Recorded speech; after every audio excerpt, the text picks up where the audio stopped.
Hello दोस्तों, नमस्कार। आज आपका स्वागत है हमारे इस यूट्यूब चैनल पर। ठीक है, तो आज हम आपको कराने जा रहे हैं बायोलॉजी।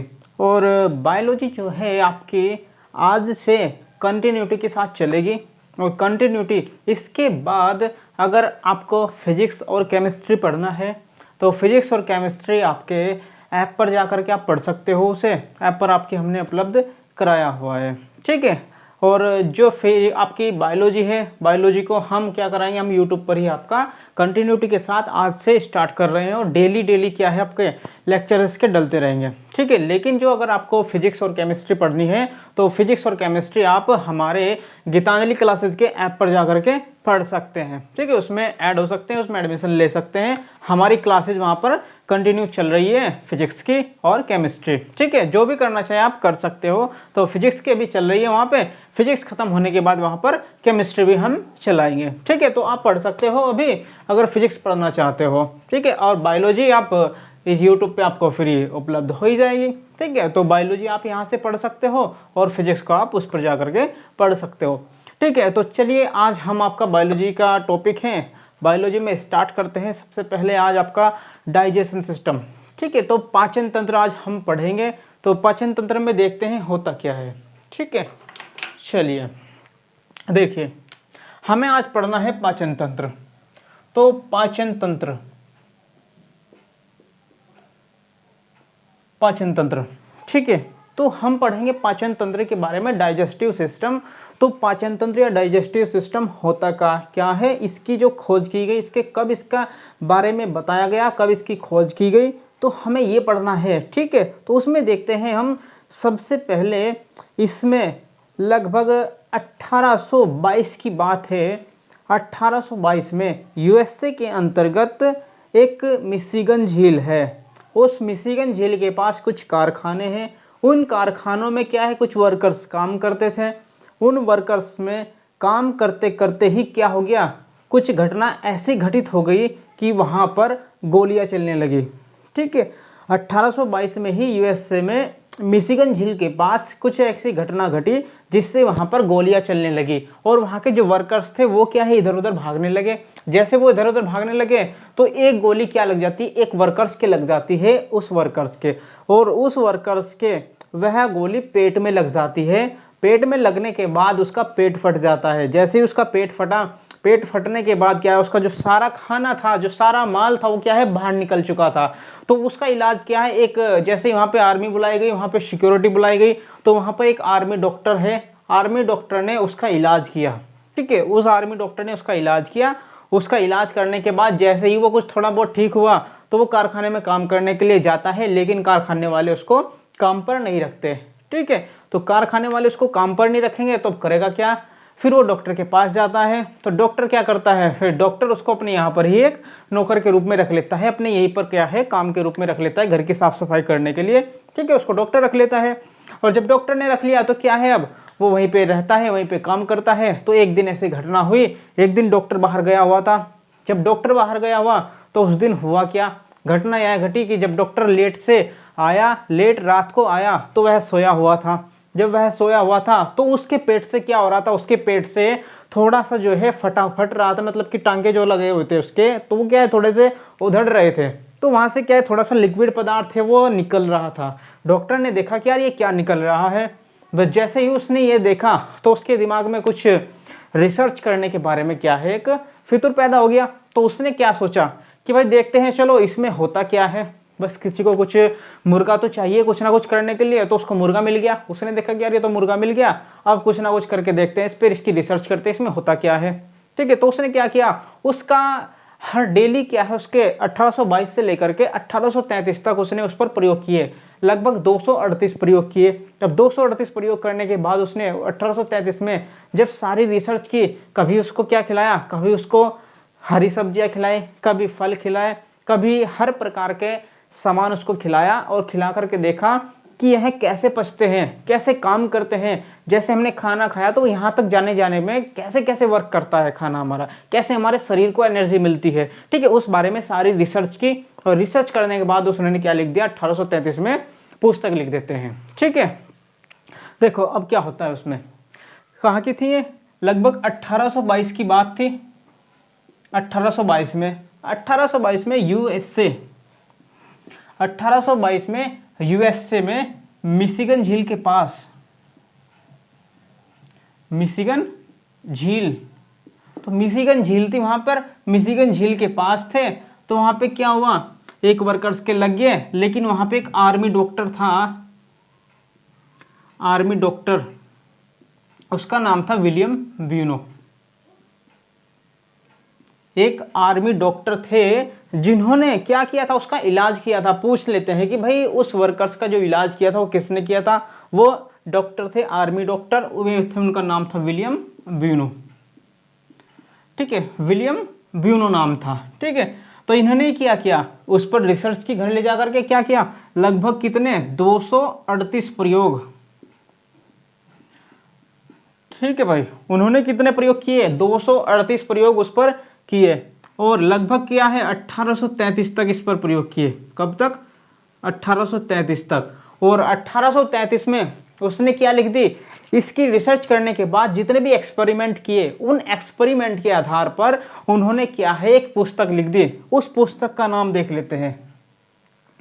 ठीक है, कौन सी पुस्तक लिखी भाई, द एक्सपेरिमेंट एंड ऑब्जर्वेशन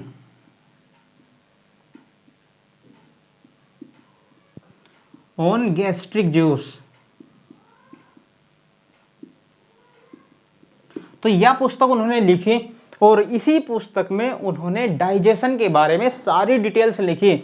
जितनी भी डिटेल्स डाइजेशन के बारे में बताई जाती है, जितने भी हम पढ़ते हैं कि डाइजेशन के बारे में, वो सारा का सारा किस में लिखा मिला, वो इस पुस्तक में लिखा मिला। और ये पुस्तक किसने लिखी, यह पुस्तक विलियम ब्यूनो नाम के एक डॉक्टर थे, उन्होंने लिखी है। कब लिखी थी, 1833 में लिखी थी। ठीक है, जैसे ही उसने प्रयोग किए, 238 प्रयोग कब तक किए थे, 1833 तक किए थे। और 1833 में प्रयोग करने के बाद उन्होंने एक पुस्तक लिख दी। उस पुस्तक का नाम था the experiment and observation and gastric juice. ठीक है, तो ये बुक लिखने के बाद ही इसको माना जाता है, यही बुक जो है आपकी फेमस है, और इसी में ही आपका डाइजेशन का सारा जो एक्सप्लेनेशन है, जो भी विस्तार है, वो सारा किस में मिलेगा, आपको इसी बुक में मिलेगा, और जो हम अब पढ़ेंगे। ठीक है, चलिए अब देखते हैं इसमें होता क्या है डाइजेशन में।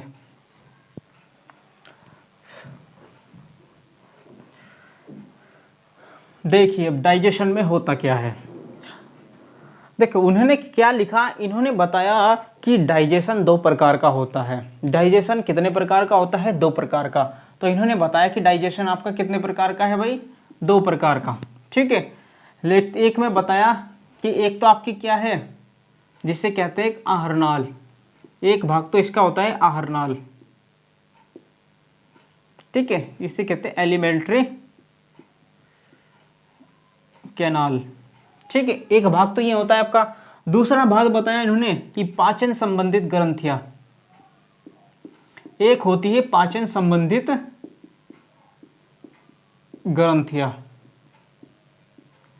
ठीक है, इसे कहते हैं डाइजेस्टिव एसोसिएटेड ग्लैंड्स। ठीक है, तो ये 2 भाग बताए। अब इन 2 भागों में देखते हैं, इन 2 भागों में होता क्या है, कैसे कैसे इनमें भाग होते हैं, किस प्रकार से वर्क करते हैं। तो देखिए जो आहारनाल होता है हमारा, तो आहारनाल कहाँ से स्टार्ट होता है, आहारनाल उसे कहते हैं जहां से हमारा खाना एंटर करता है और जहां से गुजरता है। हमारा खाना जहां जहां से जिस अंग से गुजरता है, उसी अंग को, सभी अंगों को मिलाकर उसे ही आहारनाल कहा जाता है। तो हमारा खाना मुंह से खाया और पेट में जाता है, जिस जिस अंग से जाएगा उसे ही हम आहारनाल कहते हैं। तो सबसे पहला हमारा क्या होता है, मुख गुहा कहते हैं। सबसे पहला आहारनाल का भाग हो गया मुख गुहा। मुख गुहा होता है जिसे कहते हैं हम माउथ कैविटी। ठीक है, और दूसरा भाग आपका होता है आहारनाल के बाद, यहां से आते हैं इसोफेगस, इसे कहते हैं ग्रास नली। ठीक है, तो दूसरी होती है आपकी ग्रास नली। ठीक है, इसे कहते हैं ईसोफेगस।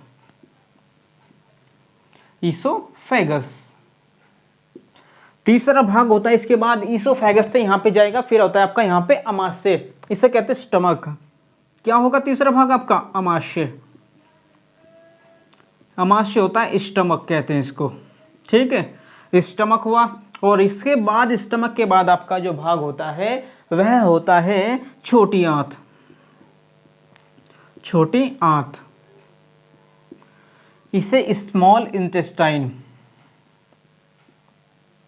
इंटेस्टाइन, ठीक है।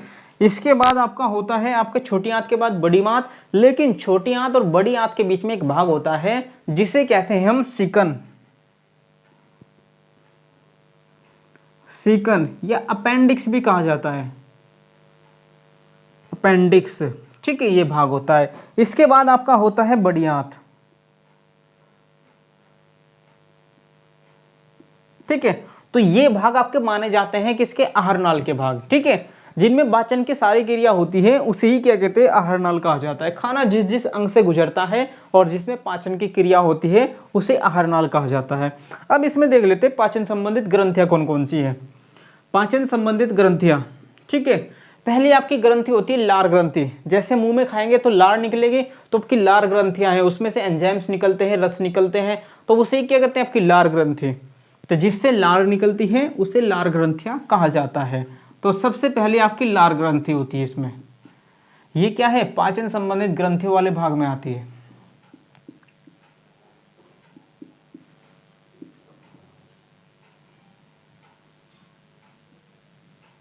ठीक है। और दूसरा भाग कौन सा होता है? लार ग्रंथि के बाद आपका होता है यकृत, ठीक है, बहुत इंपॉर्टेंट है यकृत। इससे नेक्स्ट पार्ट हो आपका यकृत, लीवर कहते हो जिसे आप, ठीक है। तीसरा भाग होता है आपका अग्नाशय, एक पेनक्रियाज होता है अग्नाशय, तीसरी भाग जो पाचन संबंधित ग्रंथियां मानी जाती हैं, अग्नाशय,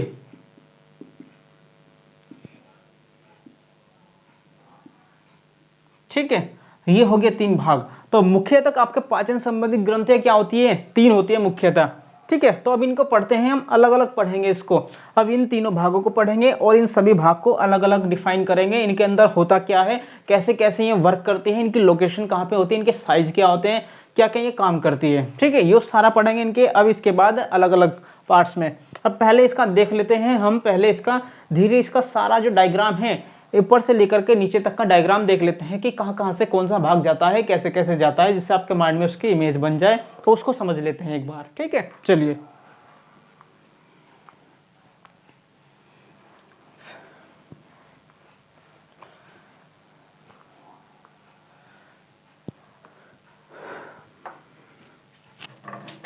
देखिए आपका सबसे पहले ये मुंह होता है, माउथ कैविटी, ठीक है।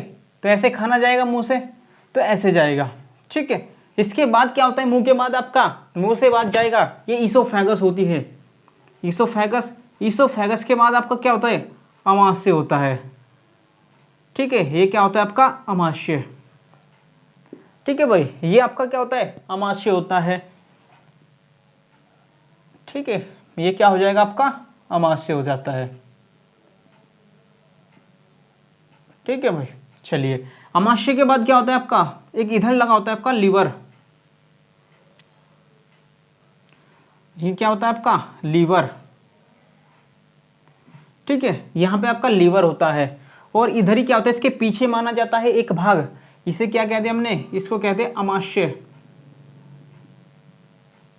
ठीक है, ये पेनक्रियाज, ठीक है। ये आपकी माउथ कैविटी, यहां पे मुख गुहा कहते हैं जिसे,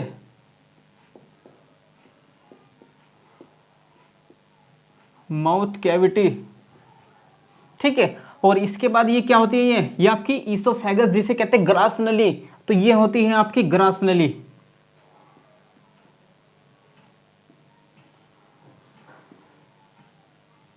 ईसोफेगस, ठीक है। चलिए, अब ये हो गया आपका, क्या हो गया? ये लीवर, ये इस तरह से होता है, दो भागों में, बताएंगे आगे कैसे होता है, क्या है। ये होता है आपका यकृत जिसे कहते हैं लीवर, ठीक है। चलिए, जब कभी आपको भूख लगती है तो भूख लगने के बाद क्या होता है? आप देखते हो क्या फड़फड़ा रहा है, कभी कभी कहने लगते हो कि भाई चूहे कूदने लगे, वो चूहे कूदते हैं, तो वो चूहे कूदने का काम क्या होता है, कौन कूदता है, वो कूदने का काम करता है आपका अमाशय। जब आपको भूख लगती है तो आपका अमाशय क्या करने लगता है, फड़फड़ाने लगता है कि मुझे खाना देने लो। ठीक है, खाना मांगता है ये क्या करता है, खाना। तो क्या करने लगता है, ये फड़फड़ाने लगता है। तो आपको लगता है कि भाई चूहे कूदने लगे, कहते हैं ना कभी भूख लगने लगते भाई पेट में चूहे कूद रहे हैं, तो वो चूहे नहीं कूदते, वो क्या कूदता है, वो अमाशय कूदने लगता है कि मुझे खाना दो, खाना दो। ठीक है, तो याद रखना वो क्या करता है, वो ये मांगता है खाना। कौन मांगता है, अमाशय कहता है कि मुझे खाना दो, मुझे खाने की जरूरत है। ठीक है, तो ये मांगता है वो। ठीक है, चलिए इसके पास होता है क्या, एक इसके पास यहीं पर होती है ग्रंथि आपकी, कौन सी ग्रंथि, एक बताई थी आपको पेनक्रियाज,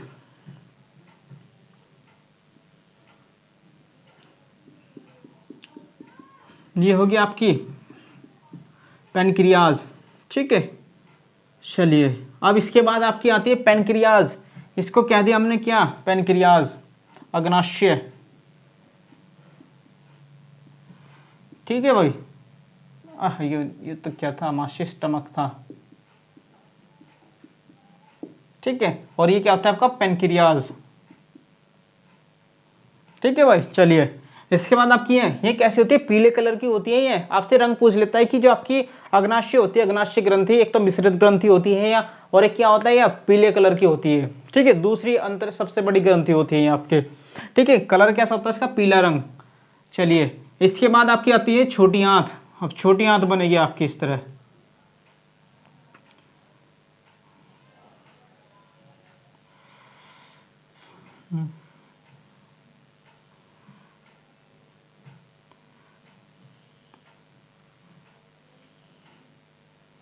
ये क्या होती है आपकी छोटी आंत।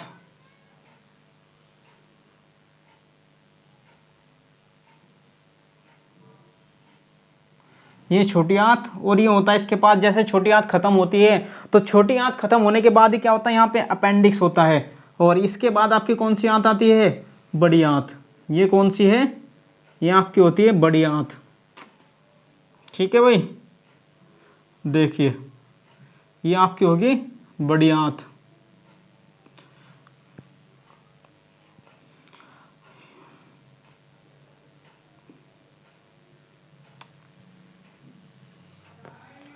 ये हो गया आपकी भाई बड़ी आंत। ठीक है, ये बड़ी आंत है। चलिए देखते हैं, ये आपके कौन सी, यहां से, ये चलिए आपकी छोटी आंत,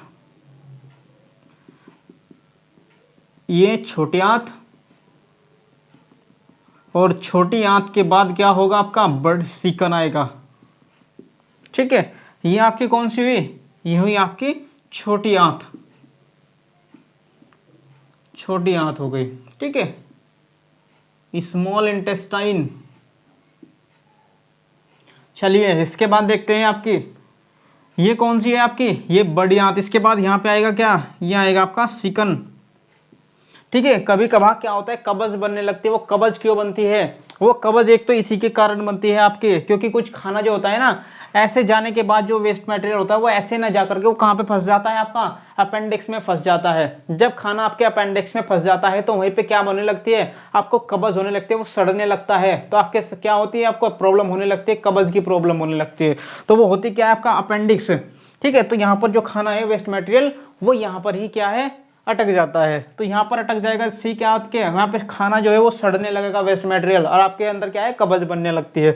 तो जब भी कराते हैं ना अपेंडिक्स का ऑपरेशन, तो वो खाना ऐसे नहीं निकलता यहाँ से, फिर उसका ऑपरेशन कराना पड़ता है। ठीक है, यहाँ पे जब ज्यादा बन जाती है वो, तो यहाँ पर इतने घातक बीमारी हो जाती है इससे, अपेंडिक्स, जिसे अपेंडिक्स कहते हैं ना, अपेंडिक्स की बीमारी। तो अपेंडिक्स की बीमारी जो होती है वो यही होती है कि यहाँ पे जो वेस्ट मटेरियल वो सड़ जाता है, यहाँ पे फंस जाता है। ठीक है, तो यही होता है अपेंडिक्स।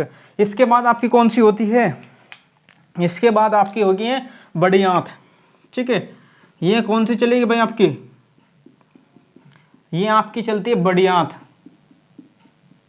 Large intestine. ठीक है, यहां तक है आपकी है बड़ी आंत, इसे कह देंगे बड़ी आंत, बड़ी आंत हो गई। ठीक है भाई, लार्ज इंटेस्टाइन। ठीक है, तो ये पार्ट्स हैं आपके जो क्या करते हैं, आपके खाने के पाचन में महत्वपूर्ण योगदान देते हैं, जो खाने में क्या है मदद करते हैं, खाने को पचाने में मदद करते हैं, वो सारे भाग ये हैं। इन्हीं से क्या है ये पाचन तंत्र मिलाकर इनको बनता है।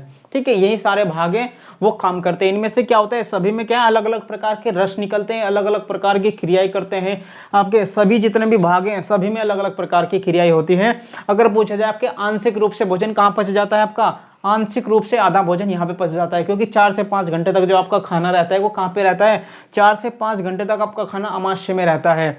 और यहाँ पर क्या करता है इसमें से रस निकलते हैं और कुछ रस इसमें से निकलते हैं जो भोजन को पचाते हैं, और कुछ रस यहाँ से निकले कुछ यहाँ से निकले, वो कहाँ मिलते हैं, इसमें मिलते हैं। ठीक है, आपका देखिए इसके भी क्या होते हैं, आपके जो छोटी आंत होती है इसके 3 भाग होते हैं। जैसे छोटी आंत को अलग से पढ़ाएंगे तो ऐसी, एक तो आपका होता है ड्यूडिनम, ऐसे हो जाएगा। ठीक है, इतना पार्ट होता है आपका ड्यूडिनम, ऊपर से नीचे का इतना।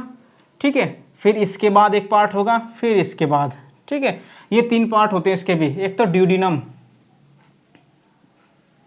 ठीक है, दूसरा होता है ज्यूजिनम,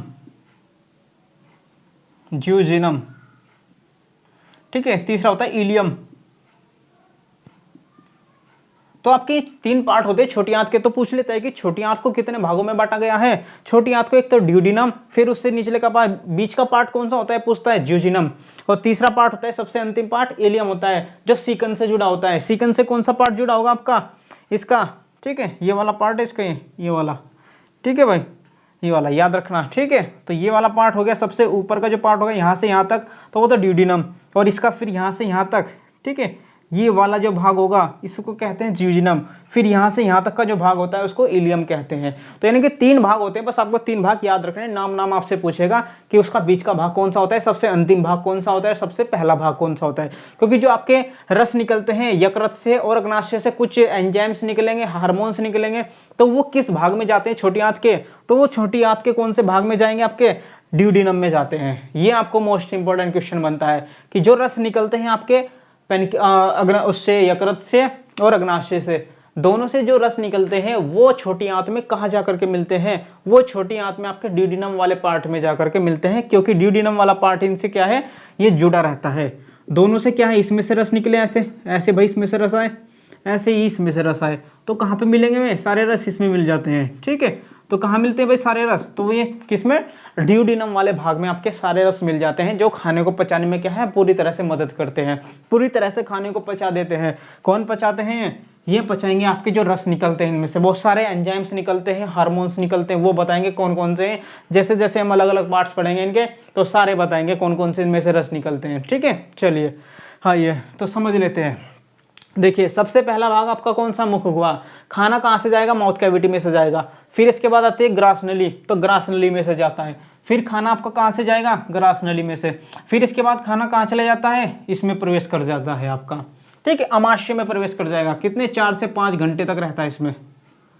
कितने रहेगा, 4 से 5 घंटे तक आपका खाना क्या है, इसमें निकलता रहता है। और इसमें से क्या है, आपके कुछ एंजाइम्स निकलते हैं जो क्या करते हैं, आपका खाने को पचा देते हैं। ठीक है, कुछ HCl भी निकलता है इसमें से, जो हानिकारक जीवाणुओं को मारता है। फिर इसके बाद धीरे धीरे खाना यहाँ से आएगा, यहाँ से जाने के बाद छोटी आंत में जाएगा, और यहाँ से रस निकलते हैं, यहाँ से रस निकलेंगे, एंजाइम्स निकले, वो खाने में मिल जाएंगे यहाँ के। क्योंकि कुछ खाना तो यहाँ पर पच गया और कुछ खाना क्या होगा, आगे जा करके पचेगा। तो यहाँ पर क्या होता है, यहाँ पे रस निकलेंगे, इधर से रस निकलेंगे और यहाँ पर मिल जाएंगे। खाने के अंदर जब रस मिलेंगे तो क्या करेंगे, वो खाने को पचाना शुरू कर देंगे। जो बचा हुआ खाना है उसको क्या है, ब्रेक डाउन करना, छोटे छोटे टुकड़ों में तोड़ना शुरू कर देते हैं। क्योंकि पचाने का काम क्या होता है, पचाने का मतलब ही यही होता है कि खाने को छोटे छोटे भागों में तोड़ देना, बहुत ही मान्यूट भागों में तोड़ देना। ठीक है, उसमें से ही उसे ही, क्योंकि जब हम खाना खाते हैं वो जटिल भाग होते हैं, मोटे होते हैं उनके कण। उन कणों को, मोटे कणों को छोटे छोटे कणों में तोड़ने का काम कौन करते हैं, आपके एंजाइम्स करते हैं। तो वो एंजाइम्स ही क्या करेंगे, वही आपको खाने को पचाते हैं। ठीक है, ब्रेक डाउन कर देते हैं। तो उसके बाद खाना आपका कहाँ है, छोटी आंत में चला जाता है। रस मिल गए, छोटी आंत में चला गया, और छोटी आंत में से ही क्या है, वो पूरी तरह से पच जाता है। जब तक वो पूरे छोटी आंत में रहता है तो खाना पूरी तरह से पच जाता है। उसके बाद उसमें से कोई भी जो हमारे लाभदायक एनर्जी होती है वो नहीं मिलती। ठीक है, तो सारा खाना कहाँ पे पच गया हमारा, इसके अंदर। और छोटी आंत में है एक विली विली होते हैं आपके, छोटी आंत में विली विली होते हैं, छिद्र जैसे, जिनमें से सारा जो रस है वो निकला हुआ, पचने के बाद जो रस निकलता है वो सारा का सारा जो है आपके ब्लड में मिलता है। वो ब्लड में मिलेगा तो वो किसके थ्रू मिलता है, वो इसमें विली विली होते हैं। क्या होते हैं आपके, विली विली, ये छोटे छोटे छिद्र होते हैं आपके छोटी आंत में, तो इसमें से ही क्या है वो रस निकल करके जो है अंदर चला जाता है, ब्लड में मिल जाता है। ठीक है, चलिए इसके पास जो वेस्ट मटेरियल होता है वो यहाँ से जाता है वेस्ट अपेंडिक्स में। कुछ अपेंडिक्स में अगर फंस गया तो आपको कब्ज होने लगती है, प्रॉब्लम होने लगती है। नहीं फंसा तो आपका क्या है वो इधर चला जाता है। तो जो लिक्विड होता है वो सारा लिक्विड, वो लिक्विड कौन सोखता है आपका, ये लिक्विड जो है ये सोखता है बड़ी आंत। ठीक है, तो आपका लिक्विड वाला जो पार्ट होता है उसको कौन एब्जॉर्ब करता है, लिक्विड वाले पार्ट को अवशोषित करने का काम किसका है, द्रव पार्ट को, तो उसका है बड़ी आंत का काम। ठीक है, बड़ी आंत क्या करती है, जो आपका द्रव पदार्थ होता है उसको अवशोषित कर लेती है। और कभी कभार क्या होता है कि ये काम नहीं कर पाती, काम करने में क्या है कुछ प्रॉब्लम होती है इसको, तो यानी कि सही प्रकार से काम ना करने के कारण यहाँ पर क्या है पानी अवशोषित नहीं हो पाता, पानी अवशोषित नहीं हो पाता। जब यहाँ पर पानी अवशोषित नहीं हो पाएगा तो वो सारा पानी क्या है वो मिला रहेगा और पानी जो है सारा आपका निकल जाएगा। ठीक है, पानी क्या होता है सारा बाहर निकल जाता है, उसी कहते हैं अब डायरिया हो गया या दस्त लग गए, ठीक है, पैचेस लग गए, तो उसी के कारण क्या होता है दस्त लग जाते हैं कि आपकी छोटी आंत क्या है वो काम करना बंद कर देती है, वो बड़ी आंत। ठीक है, तो बड़ी आंत क्या है आपका काम करना अगर बंद कर देगी तो वो पानी का अवशोषण नहीं कर पाएगी, वो सारा पानी क्या है आपका दस्त के रूप में बाहर निकल जाता है। ठीक है, तो इसी प्रकार से यही कमी होती है। और कभी कभार का जो मल का त्याग होता है वो सही समय पे ना हो पाए, सही समय पे मल का त्याग ना हो पाए तो क्या करते हैं पानी को, इसका काम होता है जब तक यहाँ पर वेस्ट मटेरियल रहेगा उसमें से क्या है पानी को अवशोषित करती रहती है, धीरे धीरे क्या करेगी इसमें से पानी को ये अवशोषित करती रहेगी। और जैसे जैसे चलेगा तो पानी क्या है इसका सूखने लगता है, जितनी भी देर तक यहाँ पर रहेगा आपका वेस्ट मटेरियल उसमें से सारा पानी सूख लिया जाएगा। और अगर लेट करते हैं मल त्याग में तो क्या होता है वो सूखने लगता है पेट में, तो कहते हैं ना पेट में सूख गया, तो पेट में सूखने का कारण ही क्या होता है, क्योंकि ये बड़ी आंत क्या करती है आपका, ये बड़ी आंत उसको सारे लिक्विड पदार्थ को क्या है वो सोख लेती है, केवल क्या रह जाता है सॉलिड पदार्थ रह जाते हैं, तो उसी कहते हैं पेट में सूखना। तो पेट में सूखना क्या होता है कि जब हम लेट कर देते हैं मल त्याग में तो सारा पानी सोख लेती है, इसी कारण से हमारा क्या पेट में सूखने लगता है वो। ठीक है, तो ये कारण होता है। तो ऐसे ऐसे ही क्या है आपकी ये प्रक्रिया होती है। ठीक है, चलिए इसमें पढ़ते हैं अब हम थोड़ा थोड़ा सा क्या है इसके अलग अलग भागों को अब हम पढ़ेंगे। यह डायग्राम आपको पता चल गया कि भाई कैसे कैसे होता है। एक बार डायग्राम को आपको इसको बनाना है और बना करके इसको एक माइंड में इसकी इमेज को फीड कर लेना है बस। ठीक है, ऐसे ही। ठीक है, अब पढ़ाएंगे इसके अलग अलग पार्ट्स, आपका अलग अलग पार्ट्स क्या क्या होते हैं। ठीक है, चलिए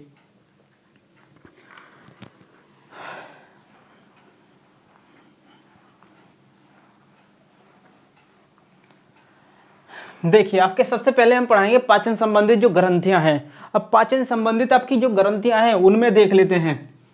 सबसे पहला क्या होगा पाचन संबंधित ग्रंथियां। देखिए सबसे पहले पढ़ेंगे हम पाचन संबंधित ग्रंथियां।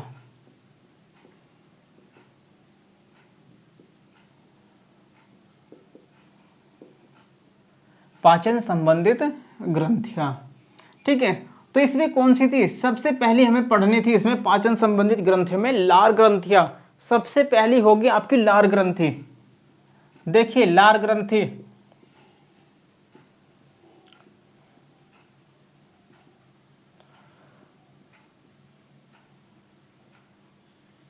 ठीक है, सबसे पहले आपकी होगी लार ग्रंथि। अब लार ग्रंथि क्या होती है आपकी है, ठीक है, ये होती है आपका,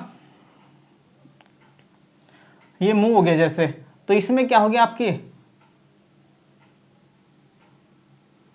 ठीक है, तो ऐसे, तो यहां पर क्या होते हैं आपके कान होते हैं, कान, और ये मुंह होता है। ठीक है, ये मुंह हो गया। अब इसमें आपकी लार ग्रंथियां क्या होती हैं, आपकी जो लार ग्रंथियां होती हैं वह 3 जोड़ी होती हैं। कितने जोड़ी होती है 3 जोड़ी, 3 इधर, यानी कि 3 पेयर्स में होती है, 3 जोड़ी होती है। ठीक है, चलिए आपकी क्या होती है 3 जोड़ी लार ग्रंथियां, 3 जोड़ी होती है, 3 जोड़ी, 3 पेयर्स। ठीक है, अब 3 पेयर्स में देखते हैं कौन कौन से होते हैं। 3 पेयर्स ही हैं। अब ये जो 3 पेयर्स होते हैं ये होते हैं आपके, एक तो सबसे बड़ी 3 नाम होते हैं, बस नाम याद रखना आपका। एक तो हो गया पैरोटिड, ठीक है, और 2 होती है एक सबमैंडिबुलर,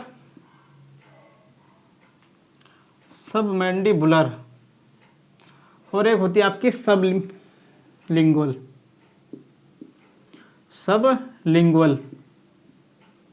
ठीक है भाई, तो तीन पार्ट्स, तीन जोड़ी आपकी क्या होती है, ये आपकी लार ग्रंथियां होती है। तीन जोड़ी लार ग्रंथियां है, एक जोड़ी होती है आपकी पैरोटिड, जो आपसे नाम पूछ लेता है कभी कभार कि आपकी जो लार ग्रंथियां हैं उनके नाम बताइए, तो बताइए इनमें से छोटी और बड़ी का पूछ लेता है कि सबसे बड़ी लार ग्रंथि आपकी कौन सी है इसमें से और कहां पर स्थित है और उसकी लोकेशन क्या होती है।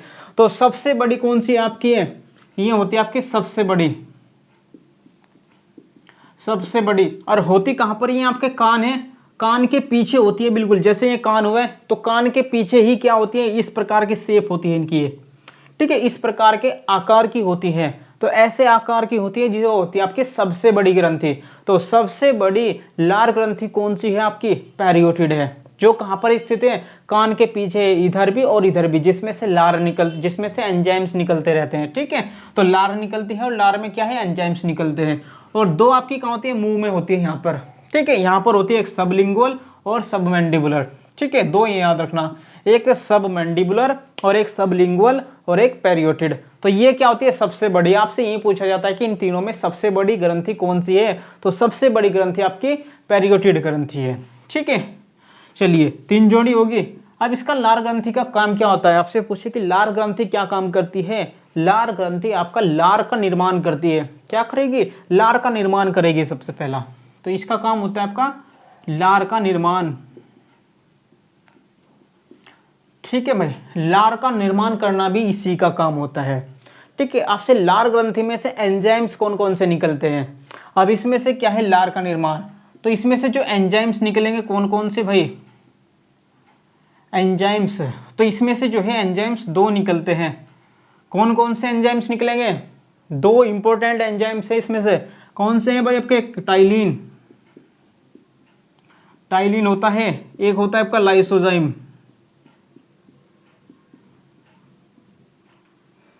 ये दो एंजाइम्स होते हैं जो आपके मुख्य रूप से कहां से निकलते हैं, लार ग्रंथियों से निकलते हैं। तो लार ग्रंथियों से निकलने वाले मुख्य रूप से एंजाइम्स कौन से, एक टाइलिन हो गया, एक लाइसोजाइम।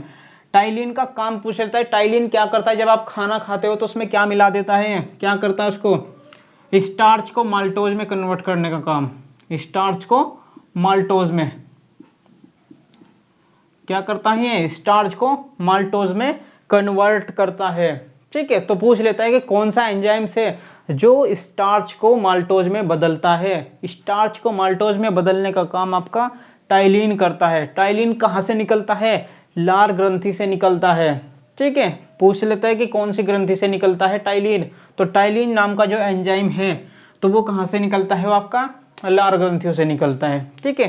तो एंजाइम्स आपसे पूछ ले, एंजाइम्स और हार्मोन्स दो प्रकार के होते हैं ग्रंथियों से। कुछ ग्रंथियों से हार्मोन्स निकलते हैं, कुछ ग्रंथियों से हार्मोन्स और कुछ ग्रंथियों से एंजाइम्स निकलते हैं।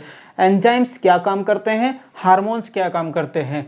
एंजाइम्स का काम होता है खाने को पचाने का काम, तो एंजाइम्स जो है पूरी तरह से आपके खाने को पचाते हैं। और हार्मोन्स का काम होता है आपके शारीरिक जो एक्टिविटी होती है, पूरी शारीरिक एक्टिविटी को करने का काम कौन करते हैं, आपके हार्मोन्स करते हैं। आपके हाथ चल रहे हैं, आप बोल रहे हो, आपके हाथ चल रहे हैं, इधर उधर आप हाथ कर रहे हो, लिख रहे हो, ये सारे किसकी वजह से हैं, हार्मोन्स की वजह से होते हैं आपके, ठीक है। जितनी भी उत्तेजनाएं होती हैं, जो भी जितनी भी एक्टिविटी होती है, सारी के सारी आपकी हार्मोन्स के द्वारा होती है, ठीक है। और खाने को पचाने का काम कौन करते हैं, एंजाइम्स करते हैं, ठीक है। चलिए, लाइसोजाइम बचा। अब लाइसोजाइम क्या करता है, लाइसोजाइम का काम होता है जितने भी आपके खाने में हानिकारक जीवाणु आ जाते हैं, उन हानिकारक जीवाणुओं को खत्म करने का काम कौन करते हैं, वो यही करते हैं, ठीक है। तो ये क्या करते हैं, हानिकारक जीवाणु को खत्म करने का काम, हानिकारक जीवाणु को खत्म करने का काम, ठीक है भाई, ये करते हैं।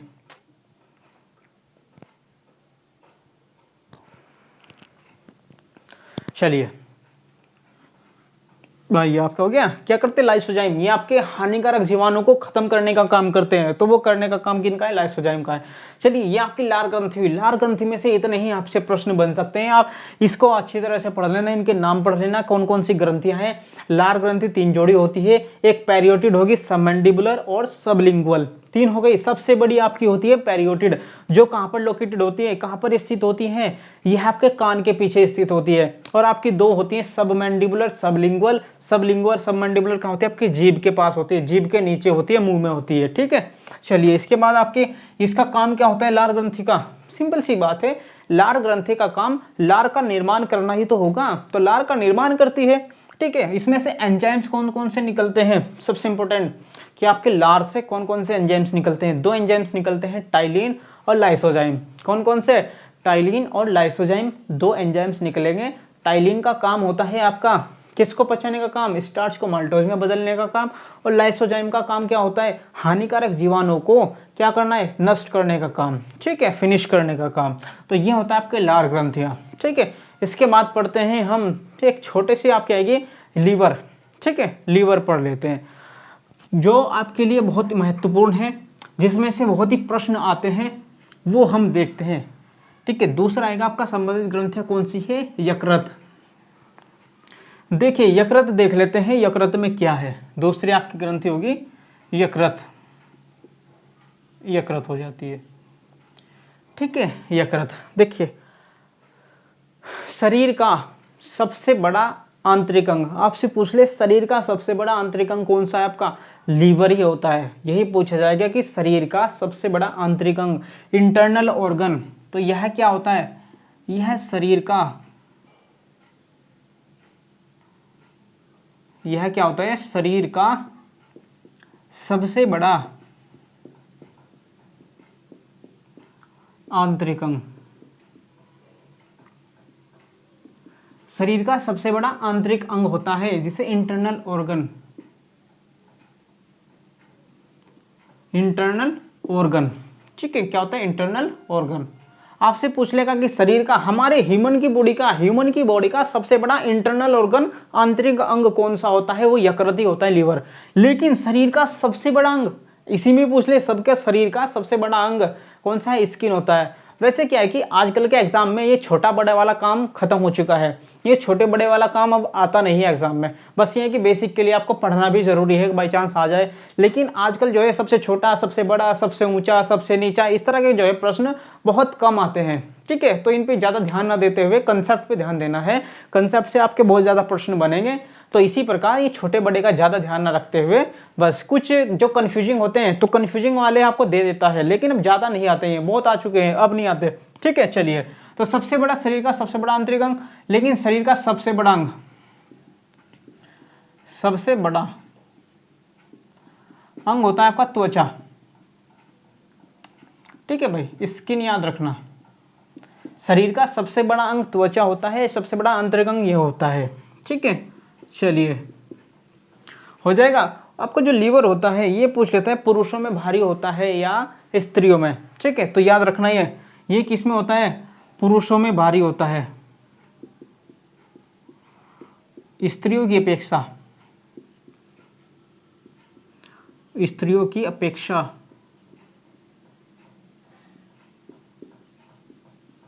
भारी होता है। ठीक है भाई, वजन कितना होता है, 1.2 किलोग्राम से लेकर के इसका वजन होता है 1.5 किलोग्राम। ठीक है, कितना वजन होता है, 1.2 किलोग्राम से लेकर के 1.5 किलोग्राम के बीच इसका जो वजन होता है, ये वेट होता है इसका।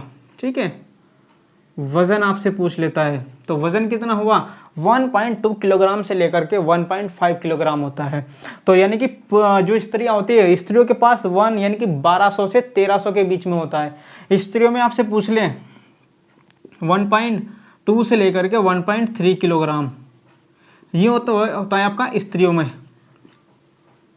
ठीक है, और 1.4 से लेकर के 1.5 के बीच होता है आपका, ये होता है पुरुषों में वजन। ठीक है भाई, ये पुरुषों में आपका वजन होता है, इतना हो जाएगा। तो पुरुषों का वजन कितना होता है, लगभग 1400 या 1500 ग्राम के लगभग, और 1200 से 1300 ग्राम के लगभग होता है आपका स्त्रियों में। ठीक है, ये बात आपके होती है वजन की। इसके बाद आपका इसमें पूछ लेता है, जब बच्चा माता के गर्भ में होता है तो ये आरबीसी का निर्माण कहाँ होता है।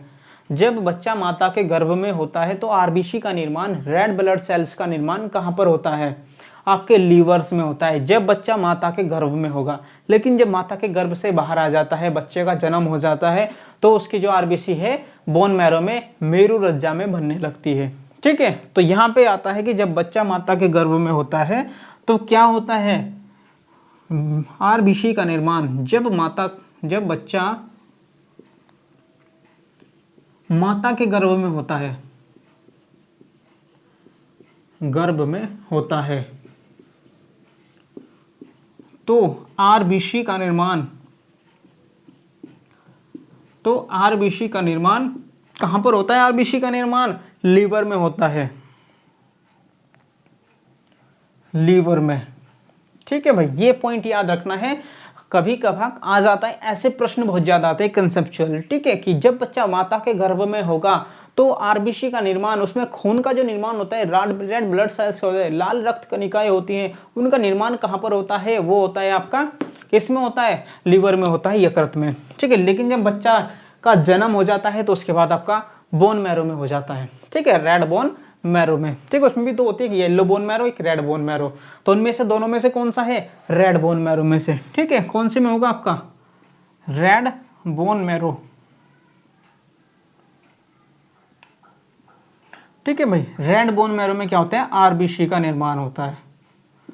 ठीक है, ये याद रखना है जब बच्चा जन्म हो जाता है। ठीक है, जन्म के बाद, ये कब होगा भाई, जन्म के बाद। ठीक है, तो ये बात याद रखनी है, उसमें क्या होता है, बच्चे के जन्म से पहले जो आरबीसी बनेगी वो कहाँ पे, लीवर में बनेगी, और जन्म के बाद बनेगी वो आपकी रेड बोन मैरो में बनती है। ठीक है, चलिए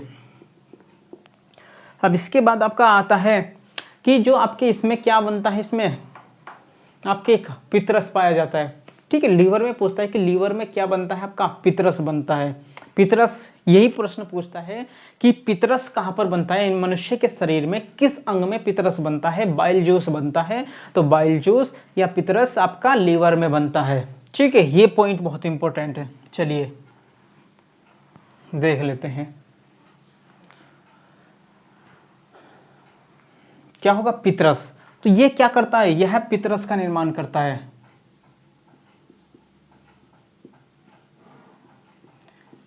पितरस का निर्माण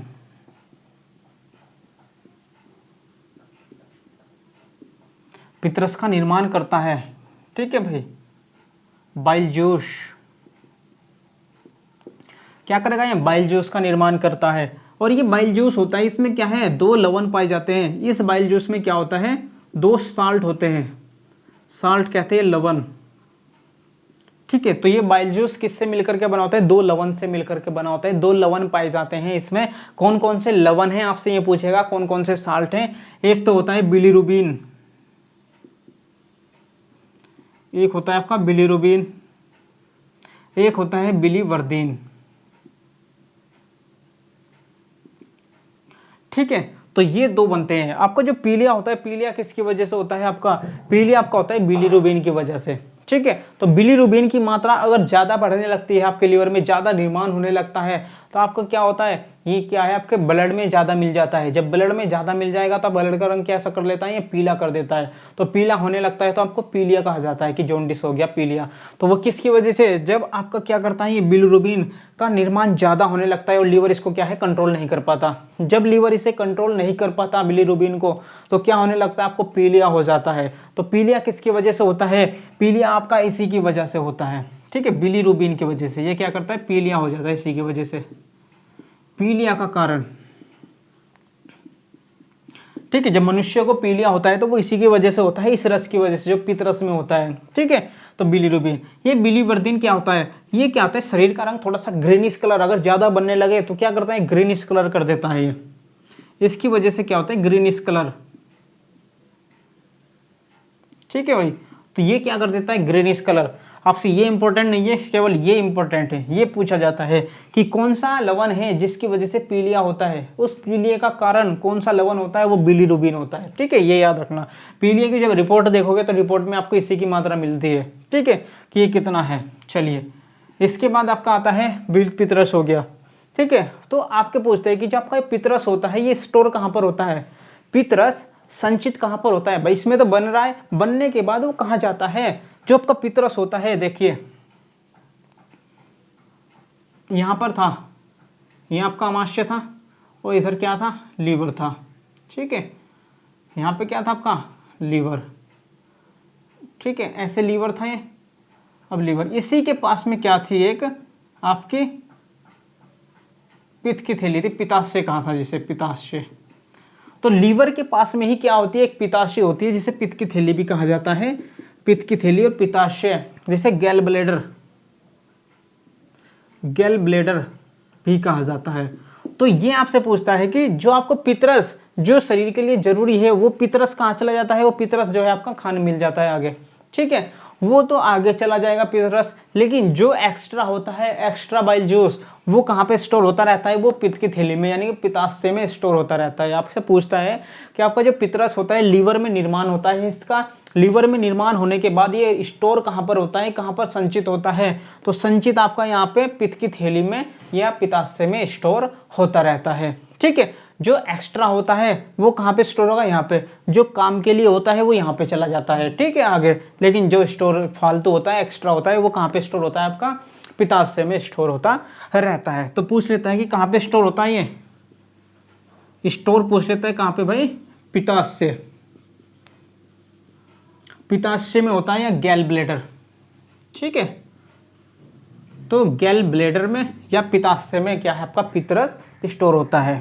ठीक है, आपकी इसकी प्रकृति पूछ लेता है, इसकी जो नेचर होती है क्या होती है भाई, इसकी प्रकृति कैसी होती है, प्रकृति या नेचर। तो प्रकृति या नेचर इसकी होती है अम्लीय होती है या अक्षारीय, तो इसकी अक्षारीय होती है। ठीक है, कैसी होगी भाई, अक्षारीय, एल्कलाइन। ठीक है, कैसा होगा पितरस आपका, इसकी प्रकृति बहुत पूछी जाती है, कैसा होता है, अक्षारीय होता है। तो अक्षारीय होगा, अल्कलाइन। इसकी पीएच कितनी होगी, पीएच होती 7 से ऊपर होगी तभी तो अक्षारीय होगा, तो 7.4 होती है इसकी पीएच।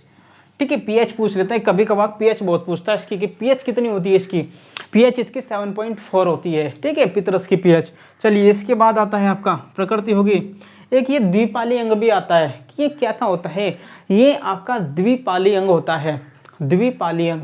तो द्विपाली अंग का मतलब क्या होता है, आपका जो लीवर है ये कैसा है। ठीक है, क्या पूछ लिया इसमें, इसका जो पॉइंट है आपका, ये आपका द्विपाली अंग, ये आपका एक द्विपाली अंग होता है, बाइलोप्ड कहते हैं जिसको। ठीक है, कैसा होता है ये लीवर, बाइलोप्ड होता है। तो बाइलोप्ड का मतलब होता है जो आपका लीवर है वो ऐसे होगा, ये है। अब इसमें क्या होता है, दो हिस्सों में ऐसे बटा होता है। ठीक है, दो, एक हिस्सा दूसरा हिस्सा, यानी कि एक के ऊपर ऐसा लग रहा है कि जैसे एक लोप बनी हुई है, ओवरलैपिंग हो रहा है। ठीक है, दो भागों में, तो ओवरलैपिंग लग करके लिख रहा है कि भाई जैसे ओवरलैप हो रहा है एक दूसरे के ऊपर, तो इसके कारण ही क्या कहते हैं, इसके द्विपाली अंग होता है, जैसे दो हिस्से हों तो दो हिस्से की तरह दिखाई देता है, इसी वजह से इसे क्या कहते हैं, द्विपाली अंग कहते हैं। ठीक है, और एक इसकी अक्षमता होती है, आपसे पूछे होता क्या है, यह इसमें पुनर्निर्माण की अक्षमता होती है। इसमें क्या होती है, पुनर्निर्माण की अक्षमता, रीजनरेशन कैपेसिटी होती है। कैसी होती है, रीजनरेशन कैपेसिटी। देखिए इसमें क्या होती है आपकी, ये होता है रीजनरेशन कैपेसिटी, रीजनरेशन कैपेसिटी रखता है। तो आपसे पूछता है कि रीजनरेशन कैपेसिटी हमारे शरीर का कौन सा अंग रखता है, किसके पास है रीजनरेशन, दोबारा से बनने की कैपेसिटी। अगर कहीं से हमारा ये कट जाता है, ऐसे ऐसे कट गया, तो कटने के बाद क्या होता है, ये दोबारा से ही क्या है, ऐसे कट गया, लेकिन क्या होता है, ये दोबारा से ऐसे ही बनने लगता है। ठीक है, तो दोबारा से बन जाता है, इसी कारण से इसे क्या कहते हैं, वो रीजनरेशन कैपेसिटी पाई जाती है इसमें। इसे कहते हैं पुनर्निर्माण, पुनर्निर्माण अक्षमता। ठीक है, तो पुनर्निर्माण अक्षमता भी इसी में ही पाई जाती है। ठीक है, तो ये आपका होता है लीवर। अब लीवर के कुछ फंक्शन होते हैं, इसके फंक्शन बहुत ज़्यादा हैं। ठीक है, बहुत ज़्यादा इसके फंक्शन है, ये क्या काम करता है।